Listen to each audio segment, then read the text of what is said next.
제가 옷을 정말 좋아하는데 최근 몇 개월간 옷 사는 걸 포기했습니다. 왜냐고요? 제가 중간층이라서 못 샀습니다. 요즘 현실이 그렇잖아요. 밥만 가면 도태되는 거. 그렇다고 중산층이 복지 혜택이 다양하냐? 한국 복지 좋죠. 하지만 요즘에 이런 말이 들고 있습니다. 세금을 이상한 데다 쓰고 있다. 저 정말 열심히 살았거든요. 근데 애매합니다, 삶이.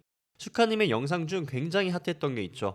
바로 고소득 흑수저들이란 영상인데 실제로 미국에선 헬리라는 말이 유명합니다. 플레이밍은 high earner not rich yet. 즉 열심히 돈은 벌지만 부자가 아닌 계층을 뜻하는 거죠. 그리고 프랑스에선 니콜라가 낸다 이런 밈이 엄청 돈다고 해요. 풀어 말하자면 젊은 중산층이 과도한 세금을 부담한다라는 밈인데 이게 현재 한국의 현실 같죠.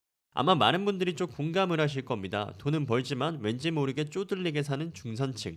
하지만 반대로 거지 부자들이라는 새로운 계층이 존재한다라는데요. 자산적으로 중산층보단 부족하지만 실제로 따지면 삶 자체는 최소 중산층 느낌이 난다라는 거예요. 저소득임에도 불구하고 더 다양한 혜택을 누리고 있다는데 먼저 앞서 말씀드렸다시피 한국에서 제일 고통받는 건 아마 저희 같은 서민, 즉 중산층이라는 게 중론입니다. 신한은행 보고서에 따르면요. 소득별 증가율에서 중산층들이 제일 적게 상승했습니다. 어떻게 저소득층들보다 조금 상승한 걸까요? 물론 상대적으로 저소득층 상승률이 올라가기 쉽지만 전문가들은 다른 시각을 내놓았는데 이게 참 재밌어요. 바로 복지 역차별 속에서 중산층들은 고통받고 있다라는 겁니다. 먼저 고소득층부터 볼까요? 이 돈이 돈을 굴린다라는 말이 있잖아요. 그렇다 보니까 돈을 많이 버는 사람들은 그만큼 투자금도 높고 벌어들이는 투자 수익도 높습니다. 즉 돈을 벌 기회가 중산층에 비해서 월등할 수밖에 없다라는 거죠.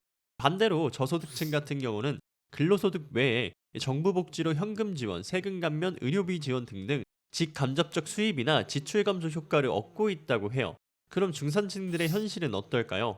저소득층은 아니니까 복지 혜택에서 다소 동떨어져 있고 그렇다고 생활비 빠지고 못 빠지고 하면은 투자할 여력이 부족하다라는 겁니다.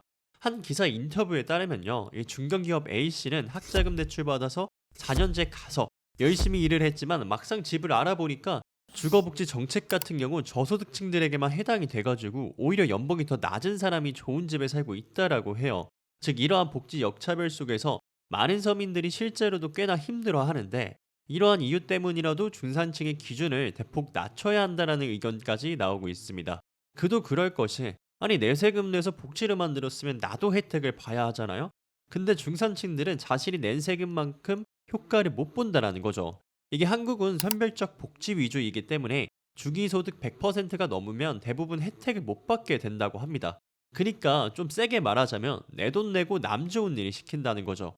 결국은 불공정 사회로 진입했다라는 말이 나왔는데 최근 불공정 사회의 대표적인 예를 들 수 있는 게 정부의 신용사면 대책이죠. 짧게 설명을 하자면 연체자 370만 명의 기록을 말소해서 신용점수를 올려주자라는 거예요. 이게 한국 역대 최대 규모라고 합니다. 뭐 정부의 입장은 신용평점이 개선됐다고는 하는데 실제로 분석을 해봤더니 개인 신용평점 616점에서 650점으로 평균 40점 이상 상승하긴 했어요. 근데 이게 과연 합당한가라는 의문이 들고 있다고 해요. 그도 그럴 것이 그전까진 열심히 일해서 빚 갚았더니만 꽁으로 신용사면을 해준다? 사실 형편성에서 꽤나 어긋난 건 사실인 것 같습니다. 그리고 한 가지 반박이 나오는데 저렇게 신용사면을 받은 사람이 과연 또 대출을 받거나 신용카드를 써도 잘 갚아나갈 수 있느냐라는 거예요. 왜냐면 이 신용사면 대상자들은 무려 5년 동안 5천만 원 이하의 빚을 연체한 사람들이거든요. 엥? 5천은 적은 거 아니야? 라고 하실 수 있는데 일각에서는 5천을 5년 동안 어떻게 못 갚냐? 과연 신용적인 부분에서 믿을 수 있냐? 라는 겁니다. 이게 정부의 선의인지 오히려 역차별인지 의문이 든다라는 거죠. 참고로 여기서 정치적으로 의견을 받아들이는 분들은 없길 바랍니다. 제발로요. 이전에도 중산층의 역차별은 알게 모르게 있었으니까요. 여튼 이야기를 이어나가서 다른 선진국들은 저소득과 중산층의 차별점이 있을까요?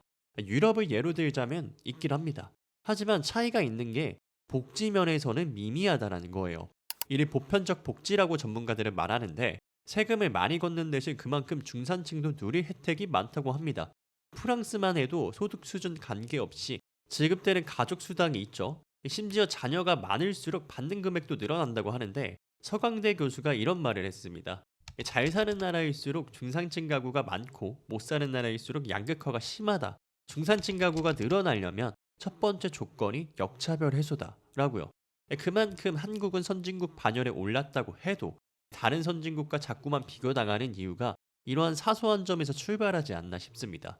그러니 중산층 입장에선 세금이 잘 쓰이는 게 맞나 싶은 거죠. 일부 전문가들은 이런 저소득층 복지 정책은 평등하다라고 말을 해요. 물론 평등하게 가난해지는 길로요.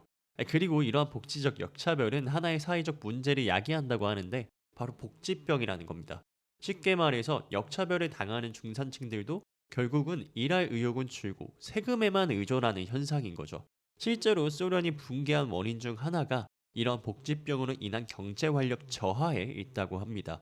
그만큼 현재 중산층이 겪는 이러한 차별점은 대한민국 전반적인 문제로 와닿는 것 같지 않나 싶은데 사실 이게 해결이 될지는 미지수입니다.